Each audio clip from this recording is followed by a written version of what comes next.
वहीं प्रधानमंत्री मोदी ने अपने दौरे से पहले ही देवभूमि को 2 बड़ी सौगात दी। कल प्रधानमंत्री की अध्यक्षता में कैबिनेट मीटिंग हुई थी। इसमें सोनप्रयाग से केदारनाथ और गोविंद घाट से हेमकुंड के बीच 2 बड़े रोपवे प्रोजेक्ट की मंजूरी हो गई है।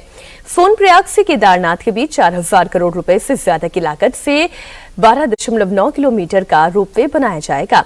इस रोपवे प्रोजेक्ट के बाद सोनप्रयाग से केदारनाथ धाम की दूरी 36 मिनट में तय होगी, जो कि पहले 9 घंटे में तय होती थी।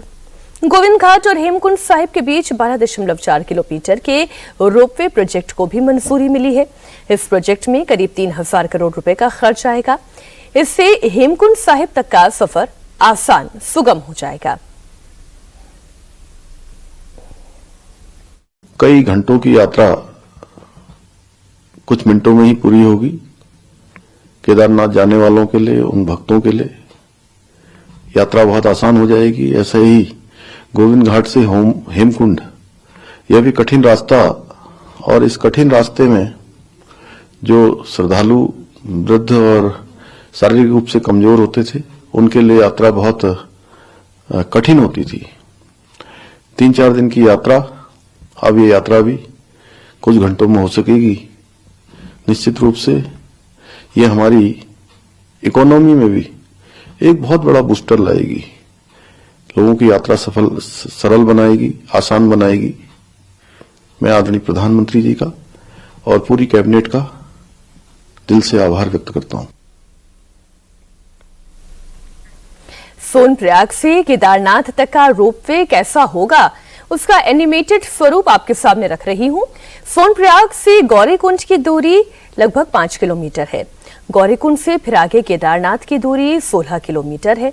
इस रास्ते को तय करने में तकरीबन 9 से 9.5 घंटे का वक्त जाता है, लेकिन रोपवे बन जाने के बाद ये दूरी केवल 36 मिनट में ही तय हो जाएगी।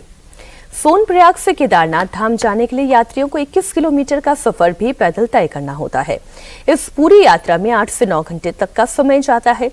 ये रास्ता दुर्गम पहाड़ियों से होकर गुजरता है और बरसात के दौरान तो जगह जगह भूस्खलन का भी खतरा बना रहता है। इस प्रोजेक्ट के तहत सरकार 12.9 किलोमीटर का रोपवे तैयार करेगी, जिससे धाम की दूरी घटकर आधी रह जाएगी। यात्रा का 9 घंटे का समय 36 मिनट में पूरा हो जाएगा। इस रोपवे के बन जाने से केदारनाथ धाम जाने वाले तीर्थ यात्रियों को सबसे ज्यादा फायदा होने वाला है। लंबे और कठिन सफर के दौरान तीर्थ यात्रियों को हेल्थ से जुड़ी हुई दिक्कतें भी होती हैं, लेकिन रोपवे से ऐसे यात्रियों की ये दिक्कत भी नहीं होगी। हेमकुंड साहिब चमोली जिले में 15,000 फीट की ऊंचाई पर बना हुआ प्रसिद्ध तीर्थ स्थल है। इस पवित्र स्थल पर बना गुरुद्वारा मई से सितंबर के बीच साल में लगभग 5 महीने के लिए खुला रहता है और हर साल लगभग 1.5 से 2 लाख तीर्थ यात्री तो यहाँ पर आते ही हैं। और अब रोपवे बन जाएगा तो यहाँ का रास्ता और सुगम हो जाएगा।